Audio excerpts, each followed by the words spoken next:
ஏன்டா இந்த விஜய தொட்டோம் நினைச்சு நினைச்சு நினைச்சு ஃபீல் பண்ண போறீங்க.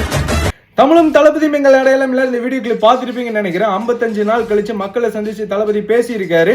காஞ்சிபுரம் மாவட்டத்தில் மக்கள் அரங்கில் பேசின speech one of the best speech of தளபதினே சொல்லலாம். ஏன்னா எல்லா விஷயத்தையுமே அட்ரஸ் பண்ணாரு. முக்கியமா டிஎம்கேங்கிற டிமிக்கி கட்சியை போட்டு லெஃப்ட் அண்ட் ரைட்னு வாங்கிட்டாரு. அவங்க அடிச்ச மணல் கொலையை அட்ரஸ் பண்ணாரு.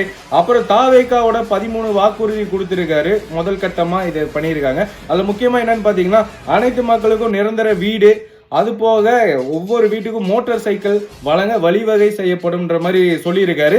ஸோ எல்லாத்தையும் அட்ரஸ் பண்ணிட்டு போற வழியில பவளவுலா பாப்பாவுக்கு ஒரு கொட்டு கொட்டிட்டு அப்படியே அவங்க கொள்ளை உள்ள கொள்கைக்கு ஒரு தட்டு தட்டிட்டு ஸ்பீச்சை முடிச்சாரு. ஸோ இப்போ இந்த ஸ்பீச்லாம் பார்த்துட்டு இப்போ டிஎம்கே காரங்களோட ரியாக்ஷன் என்ன தெரியுமா இருக்கும்? ஒரு வீடியோ போடுறேன் பாருங்களேன். யோசிங்க, நம்மளால முடியாது எதுவும் இல்ல. யோசிங்க, ஆளுக்கா யோசிங்க, என்ன பண்ண முடியும் யோசிங்க. அவன் நல்லா இருக்க கூடாது. இப்போ இதே மாதிரி தான் அவங்க சுத்திட்டு இருப்பாங்க. என்ன பண்ணலாம், எப்படி அவன் சந்தோஷமா இருக்கலாம், இவ்வளவு கான்பிடென்டா எப்படி பேசலான்னு. 2026 தாவேக்காவின் ஆட்சி உறுதி.